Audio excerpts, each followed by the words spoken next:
வணக்கம் மக்களே, நாம் தமிழர் கட்சி வேட்பாளர் மேனகாவை பத்தி தான் இந்த வீடியோல பார்க்க போறோம். மேனகா ஒரு சித்த மருத்துவர். கடந்த நாடாளுமன்ற தேர்தலில் புதுச்சேரி வேட்பாளரா களமிறக்கப்பட்டாங்க. மேனகா புதுச்சேரி மாநில அந்தஸ்து கிடைக்க கடுமையா பாடுபடுவேன்னு தெரிவிச்சிருந்தாங்க மேனகா.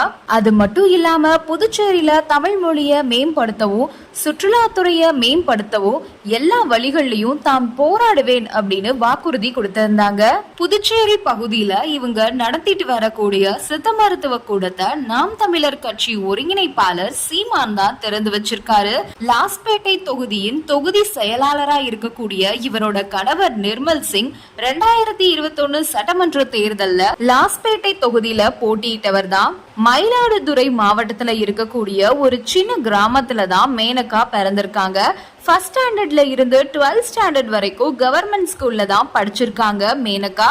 சித்த மருத்துவ இளங்கலை படிப்ப ஸ்ரீபெரும்புதூர் வேலுமயிலூர் சித்த மருத்துவ கல்லூரியில படிச்சிருக்காங்க.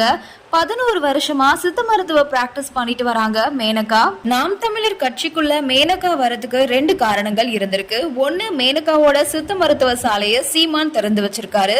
இன்னொன்னு, மேனகாவோட கணவர் சட்டசபை வேட்பாளரா அந்த கட்சி சார்பில் நின்றிருக்காரு. இதுவே மேனகாவை அரசியலுக்குள்ள வர வச்சிருக்கு. புதுச்சேரியை பொறுத்த வரைக்கும் எந்த ஒரு கலாச்சார சீரழிவும் இல்லாம சுற்றுலாத்துறையை மேம்படுத்தினாலே வருமானம் நல்லா வரும் அப்படின்னு தெரிவிச்சிருக்காங்க மேனகா. வேலையில்லா திண்டாட்டம், அரசு பணிகள்ல நிறைய இடம் பூர்த்தியாகாம இருக்கு.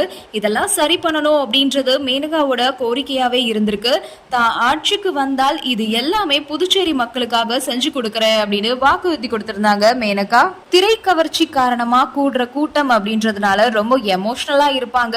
விஜய் அவங்கள சரியான வழியில அரவணைச்சிட்டு போனா இந்த துறையில நிக்க முடியும் அப்படின்னு விஜயோட அரசியல் பிரவேசம் பத்தி கருத்து கூறியிருக்காங்க மேனகா. தேர்தல்ல நிக்கக்கூடிய வேட்பாளரோட தகுதியோ இல்லனா அவங்களோட உழைப்பு, நேர்மை, கருத்தியல், புரிதல் இதெல்லாம் தான் நாம் தமிழர் கட்சியில பார்ப்பதாகவும் மற்ற கட்சி மாதிரி சீட்டுக்கு எவ்வளவு பணம் கொடுப்பாங்கன்னு பாக்குறது இல்ல அப்படின்னு தெரிவிச்சிருந்தாங்க. நாம் தமிழர் கட்சி 13 வருஷமா பொருளாதாரத்துல பின்தங்கி இருந்தாலும் தமிழின மக்களுக்காக தான் போராடிட்டு வரதா மேனகா தெரிவிச்சிருக்காங்க. உலக மக்கள் கிட்டையும் சரி, கடைக்கோடியில இருக்கக்கூடிய மக்கள் கிட்டையும் சரி, நாம் தமிழர் கட்சியை கொண்டு போய் சேர்க்கறதுல 2 மணி நேரம் போதும் அப்படின்னு ரொம்பவே பெருமையா சொல்லியிருந்தாங்க.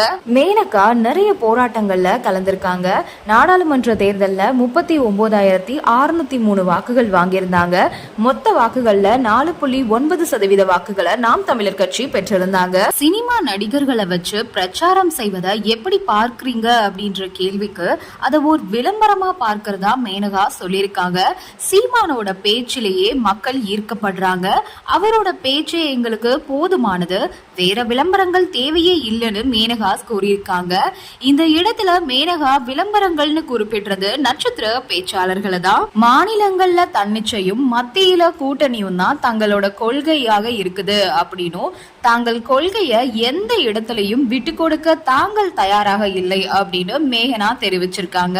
நாங்க வெளிநடப்பு செய்ய மாட்டோம், எங்களோட கொள்கை பிடிப்பால வெளிநடப்பு செய்யறது மத்திய அரசாதான் இருக்கும் அப்படின்னு கூறியிருக்காங்க மேனகா. மற்ற கட்சிகளோட கொள்கையில புதுச்சேரிக்கு தனி மாநில அந்தஸ்து வழங்கி தருவோம் அப்படின்றது வெறும் கொள்கையாக மட்டுமே இருப்பதாகவும் தாங்கள் ஆட்சிக்கு வந்தா அந்த கொள்கை நிறைவேற்றி தரப்படும் அப்படின்னு தெரிவிச்சிருந்தாங்க. மற்ற கட்சி கொள்கையில மிகவும் வேடிக்கையாக தான் பார்ப்பதா மேனகா கூறுவது கல்வி கடன் ரத்து, பூரண மதுவிலக்கு இதெல்லாம் காலகாலமா சொல்றாங்க. ஆனா ஆட்சிக்கு வந்த அப்புறம் நடைமுறைப்படுத்த மாட்டாங்க அப்படின்னு தன்னோட கருத்தை முன்வைக்கிறாங்க மேனகா. சித்த மருத்துவம் தான் தனக்குள் தமிழ் தேசியத்தை விதைத்ததாக மேனகா தெரிவிச்சிருக்காங்க. அரசியல், மருத்துவம் இது 2ல எது எளிமையா இருக்கு, எது கஷ்டமா இருக்கு அப்படின்ற கேள்விக்கு இந்த கேள்வியே முதல்ல தப்புதான் அப்படின்னு பதில் சொல்லியிருக்காங்க. ஏன்னா தமிழ் மொழியும் சரி, கலைகளும் சரி அழிந்து வரக்கூடிய நிலையில இருக்குது. அதை மீட்டெடுக்க வேண்டிய கட்டாயத்துல நம்ம எல்லாருமே இருக்கோம். அதனால தனக்கு இது ரொம்பவே எளிமையா இருக்கிறதா மேனகா தெரிவிச்சிருக்காங்க. போராடாம வெற்றி கிடைக்காது அப்படின்னும் போராடுறது தனக்கு ரொம்பவே சந்தோஷத்தை கொடுக்கறதா தெரிவிச்சிருக்காங்க. அரசியல்ல எப்படியாச்சும் வெற்றி பெறணும்னு குறுக்கு வழிகளை பலர் தேர்ந்தெடுக்கலாம். ஆனா உண்மை சத்தியம் தான் ஒரு நாள் ஜெயிக்கும் அப்படின்னும் சூழ்ச்சிகளால தான் மக்கள் ஏமாற்றப்படுறாங்களே தவிர மக்கள் நேர்மையை விரும்பாதவங்க கிடையாது அப்படின்னு தெரிவிச்சிருக்காங்க.